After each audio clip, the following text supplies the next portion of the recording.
कैसे हैं दोस्तों। तो हम लोग बात कर रहे हैं स्टॉक मार्केट को अगर लिविंग बनाना हो। बहुत सारे लोगों का यही सवाल होता है कि सर हम इसको करियर बना लेना चाहते हैं, ऐसा पॉसिबल है क्या? बिल्कुल पॉसिबल है। क्यों पॉसिबल नहीं है?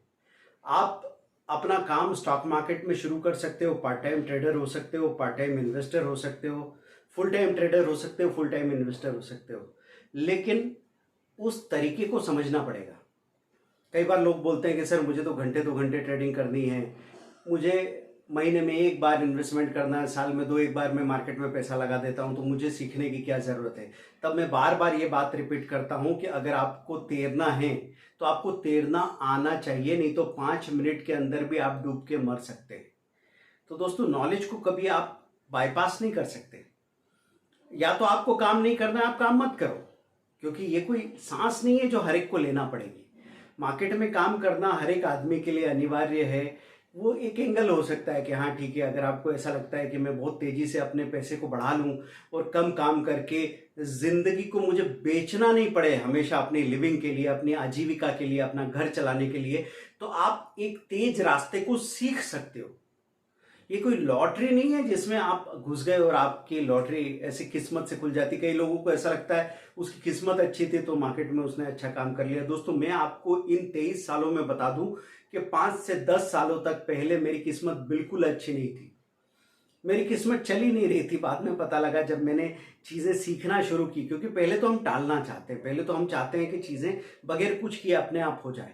लेकिन जब तक हम मजबूर नहीं हो जाते, चारों तरफ से हम ठुकराए नहीं जाते, तब तक हम अपने ऊपर काम करने को राजी नहीं होते, खुद अपने ऊपर निर्भर होने को राजी नहीं होते। उसके पहले हमको दुनिया के हर एक इंसान पे भरोसा होता है। मुझे सारे टीवी न्यूज चैनल पे ऐसा भरोसा था कि कहीं से कोई खबर मिल जाए, कोई मैगजीन से पता लग जाए, कोई फ्री का ट्रायल या टिप मिल जाए, वहां से कुछ हो जाएगा। नहीं तो जिन लोगों ने पैसा बनाया वो मुझे बता देंगे, अब उनको तो 50 शेयर उन्होंने खरीदे, उनमें सब में पैसा मिल रहा है, एक आध दो मुझे बता दे तो इनका क्या चला जाएगा। और ऐसा नहीं दोस्तों कि वो बहुत स्वार्थी है, आपको बताना नहीं चाहते। बात यह है कि मेरी अगर पात्रता नहीं है, मेरी कैपेसिटी मैंने डेवलप नहीं की है, तो मैं खाली का खाली रहूंगा। मुझे कोई कुछ खबर दे भी देगा तो मैं वो विश्वास जब तक इकट्ठा नहीं करूंगा, वो विश्वास जिससे मुझे काम करने की हिम्मत आ जाए, और काम जैसे मैं करने जाऊंगा तो ये ठीक होगा कि नहीं होगा, ऐसे हम नहीं सोचते। ये गेमलर की सोच है कि यार मैंने ये शेयर खरीद लिया, ये स्टॉक खरीद लिया, तो ये ऊपर जाएगा, नीचे तो नहीं आ जाएगा कहीं। अरे ये ऊपर जा सकता है, नीचे आ सकता है, कुछ भी हो सकता है। तो आप प्लान करते हैं, आप ये प्लान करते हैं कि आप ऐसे प्लान करते हैं, मैंने अभी इतना खरीदा, फिर ये नीचे आएगा तो मैं इतना और खरीदूंगा, उसके बाद कम से कम इतने टाइम वेट करना पड़ेगा, और इतने टाइम में अगर इतने % का रिटर्न मिल गया तो क्या मेरे लिए ठीक है। ऐसे करके जब आप कैलकुलेट करते हैं तब जाके बात बनती है। तो दोस्तों, जब आप स्क्रीनर्स का इस्तेमाल करते हैं, कई फ्री ऑफ कॉस्ट स्क्रीनर्स हैं। मैं कई बार अपने पेड कोर्सेज में फ्री ऑफ कॉस्ट स्क्रीनर्स के बारे में आपको बताता हूं। अब स्क्रीनर्स तो सभी को अवेलेबल है, लेकिन उसका इस्तेमाल कैसे करना है, इसी में तो खास बात है। और किसी ने कर रखा हो और उसकी बारीकियों को आपको बता सकता हो। नॉलेज का मतलब और क्या, हम कुछ ढूंढ के लाते हैं जो आपने कभी देखा सुना नहीं है, ऐसा थोड़ी है। वही चीजें जिनमें आप भटक रहे हैं उनमें हम भटक चुके हैं, और 4 बार ठोकरे खा के गिर चुके हैं, और 4 बार वापस खड़े होके चलने लगे हैं। तो बस हम आपको ये बता सकते हैं कि जो आपके साथ हुआ है वो हमारे साथ भी हुआ है, और इससे गुजर के आगे जाओगे तो आगे रास्ता है, और ये रास्ता मंजिल तक पहुंचता है। इतनी सी बात के लिए टीचर होता है। टीचर कोई ऐसा इंसान नहीं होता है जो किसी और मिट्टी का बना हो, जिसको आपसे ज्यादा अकल है। ऐसा कुछ भी नहीं है दोस्तों। बस बात यह है कि जो मैंने कर लिया है कई बार, और जो गलतियां मैंने कर ली, जिन गड्ढों में मैं गिर चुका हूं, उसमें आप गिरे उसकी ज़रूरत नहीं है।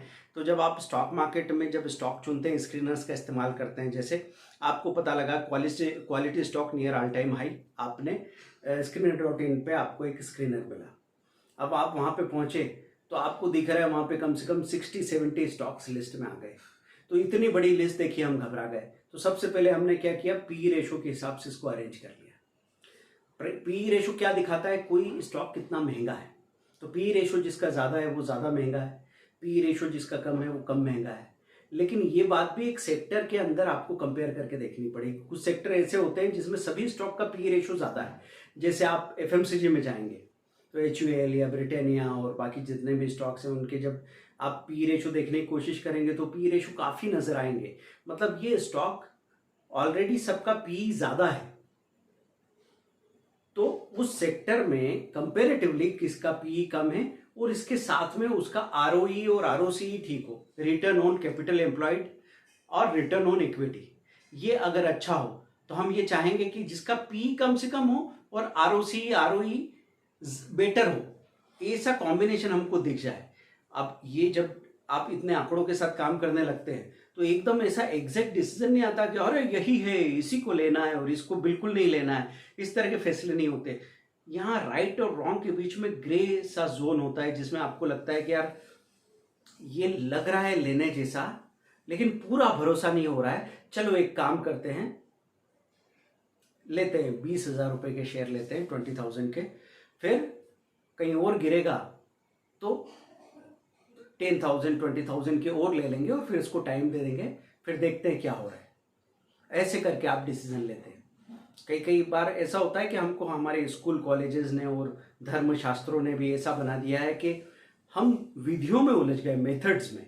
हमको हमेशा हर चीज़ की कोई मेथड न बताए तो हम काम भी शुरू नहीं कर पाते, जबकि काम शुरू करने के लिए एक ही चीज़ चाहिए होती है, वो है आपको काम करने का इरादा बन गया है क्या, ये क्लियर हो चुका है कि ये काम आपको करना ही है, एक बार पूरी ईमानदारी से इसको ट्राई करने वाले हैं इतने समय तक, उसके बाद आप नापने वाले हैं रिजल्ट क्या रहा, मार्केट कैसा है।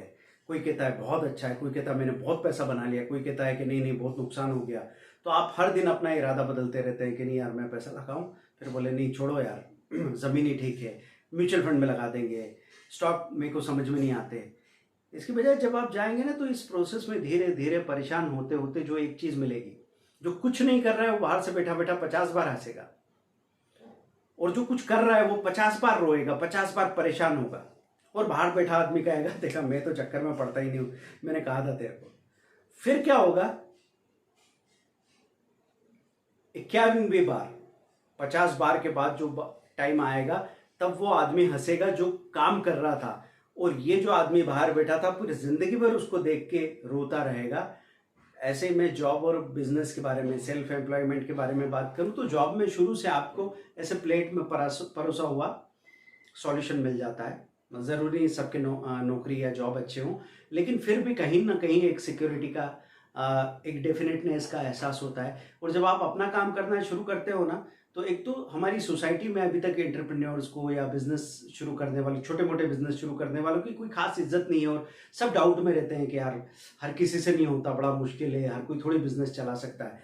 आप उस डाउट के साथ में काम करना शुरू कर रहे हो, सबको आप पे डाउट है और आपको खुद पे डाउट तो है ही सही, और उसके साथ में जब आप काम करना शुरू कर रहे हो तो आपको कई बार परेशान होना पड़ता है। तो मैं ऐसा कहता हूँ कि सेल्फ एम्प्लॉयड लोग 5 साल तक रोते रहते हैं, और जॉब वाला बोलता है कि पागल है, मैंने इसको कहा था कि तू कोई जॉब ज्वाइन कर ले और देख मेरे को हर साल इंक्रीमेंट मिल रहा है। लेकिन 5 साल के बाद जब वो सेल्फ एम्प्लॉयड आदमी आज़ादी का रास्ता ढूंढ लेता है और नहीं ढूंढ पाए तो वो भले 3 साल तक इधर उधर तरह तरह की गलतियां करता रहे, क्योंकि सक्सेसफुल होने का रास्ता मैंने क्या बता रखा है, 100 बार जो नाकाम हो जाए, जल्दी जल्दी गलती करो, 100 गलतियां करो, 100 बार गलती कर ली कि आप सफल हो गए। कैसे होंगे मत पूछो मुझसे, गलती करना शुरू करो। तो गलती करना शुरू करोगे ना दोस्तों, तो जिंदगी में हर चीज़ यहाँ पे बैठ के समझाई नहीं जा सकती। मतलब जब लोग इतना अश्योरेंस चाहते हैं ना कि यार मैं काम तो करना चाहता हूँ लेकिन गारंटी क्या है, तो मुझे ऐसा लगता है कि ये आदमी निकला है आगरा से मुंबई के लिए, और आगरा से मुंबई जाने के लिए सिर्फ आप ये पूछ लोगे कि यार ये मुंबई का डायरेक्शन है, इस रास्ते पे निकल जाऊं। अब कहाँ कौन सा मोड़ आएगा, कौन सा चौराहा आएगा, क्या होगा, वो आप रास्ते में पूछते जाना। कहीं भटक भी जाओगे थोड़े, लेकिन कहीं कहीं से रास्ता निकल जाएगा और आप पहुंच जाओगे। और ऐसे में कुछ लोग ऐसे हैं जो ये पूछना चाहते हैं कि सर ये 300 किलोमीटर दूर अगर मुझे वॉशरूम जाना पड़ा तो सुलभ शौचालय का लोकेशन बताएंगे क्या आप? तो कई बार लोग इतनी डेफिनेटनेस या इतनी ज़्यादा इन्फॉर्मेशन आपसे किसी और से सॉल्यूशन चाहते हैं, और इसीलिए मैं कहता हूँ कि पढ़े लिखे लोग बहुत ज़्यादा उलझ गए मेथड्स में। चीज़ों को करने के लिए कूद पड़ो, एकदम अपोजिट डायरेक्शन में भी निकल गए ना। जैसे आपको मुंबई जाना था और आप आगरा की तरफ निकल पड़े और चल रहे हो, तो भी मुझे उम्मीद है खड़े खड़े थकने से अच्छा आप उल्टा चलने लगो। कोई कहेगा कि भाई किधर जा रहे हो, आप कहोगे मुंबई, बोले अरे भाई ये तो आगरा जाता है रास्ता, तब आप पलटोगे और आपको एक्स्ट्रा चलना पड़ेगा, लेकिन चलने की आदत तो आपको पड़ गई होगी, इसलिए दोस्तों काम करने से मत डरो। तो जैसे मैं बात कर रहा था, स्क्रीनर में गए, आपने पी रेशो के हिसाब से चीज़ों को देखा, उसके बाद में फिर ट्रेंड लाइन में जाके चेक किया, स्क्रीनर डॉट इन में जाके चेक किया 10 महीने का क्वार्टरली प्रॉफिट में किस तरह का ग्रोथ है, ईपीएस में किस तरह का ग्रोथ है, 10 सालों में किस तरह की ग्रोथ है ना। और फिर आप डिसीजन लेंगे। और डिसीजन लेने में ध्यान रखना है इस बात का कि पिछले 3 दिन से कोई शेयर 30% बढ़ चुका है, उसकी सारी चीज़ें अच्छी दिख रही है, पर अभी आप उसको लोगे तो मुश्किल में क्यों पड़ जाओगे? क्योंकि आप लेट एंट्री कर रहे हो। लेट एंट्री करोगे तो बहुत थोड़ा खरीद लो और अर्ली एग्जिट करना पड़ेगा। देर से घुसे तो जल्दी निकलो, पर जो आदमी देर से घुसा है इसका मतलब वो स्लो है, तो जल्दी कैसे निकलेगा? इसलिए मैं आपसे ये कहता हूं कि आज जिस चीज को अच्छा देखा है उसमें तत्काल कूद मत पड़ो। आप हमेशा ना ऐसे कंकड़ डालो पानी में और देखो गहराई कितनी है। तो एक सिंपल सा तरीका मैंने पहले भी बताया है कि आपने 5 स्टॉक चुने अलग अलग सेक्टर के, ऐसे अपनी कार्ट में डाले, दो हज़ार के 5-5 हज़ार के शेयर खरीद के रख लिए। अब उसके बाद उनको छोड़ दिया 5-7 दिन के लिए, 10 दिन के लिए, उनका बिहेवियर अब आप चेक कर रहे हैं। ऐसे बाहर से देख रहे थे तब कोई मतलब नहीं। आप जब आप बाप नहीं बने थे, जब आप माँ नहीं बनी थी, तब बच्चे आपको कैसे दिखते थे? बड़े प्यारे क्यूट से, 1 घंटे गोद में खिला लो, 2 घंटे उनके साथ खेल लो, प्यारे ही होते वो। लेकिन जब आपके घर में बच्चा पैदा हुआ तब आपको पता लगा कि अरे भाई ये तो पोटी भी करता है, ये तो रोता भी है, ये तो खाना मांगता है और बार बार मांगता है। तो ये सारी बातें उसको जानना कब हुआ? जब आपके घर में आ गए। तो जब आप स्टॉक खरीदते हैं ना, तब आपको समझ में आता है कि इस स्टॉक का डिटेल बिहेवियर कैसा है, और उसके बाद तय होता है कि मैं किसी शेयर को खरीद लूँ कि नहीं खरीदूँ। तो सवाल ये कितने दिन के लिए? 2 दिन के लिए खरीद रहे हो, ले लो अभी, एक थोड़ी रैली आएगी निकल जाना फटाफट। 1 महीने के लिए खरीद रहे हो तो हम कहेंगे अभी ले लो थोड़ा, और 10-1 दिन में और कहीं नीचे मिल जाएगा, वहाँ इकट्ठा कर लेना, फिर धीरे धीरे खाली करके बाहर आ जाना। 5 साल के लिए खरीद रहे हो तो पिछले 10 साल का रिकॉर्ड देखो। ऐसा तो नहीं पिछले 3 साल से पीक पे खड़ा है और अब आप इसको भागते हुए देखो साल भर से, तो इसकी चाल के दीवाने हो गए हो। लेकिन कितना भी अच्छा हो, अगर ये अपने बॉटम से 5 गुना हो गया है तो अगले 2 साल बाद ये आधा हो जाए, इसकी संभावना 60-70% शेयर्स में हो सकती है। क्योंकि सेक्टर के साइक्लिकल मूवमेंट्स होते रहते हैं ना। तो ये सारी बातें जब आप वहां खड़े खड़े देखने लग जाओगे ना, आप ये मत घबराओ करो ये तो बहुत सारी बातें सर मैं कैसे सीखूंगा। खड़े रहो, देखो, धीरे धीरे सब पता लग जाएगा। बस आपसे मैं ये कह रहा हूं कि जल्दबाजी मत करो, जल्दी मत कर यार, सब कुछ रफ्ता रफ्ता होता है। रफ्ता रफ्ता मतलब धीरे धीरे। जल्दी मत कर यार, सब कुछ रफ्ता रफ्ता होता है। साल गुजरने के पीछे भी हफ्ता हफ्ता होता है। Thank you, bye.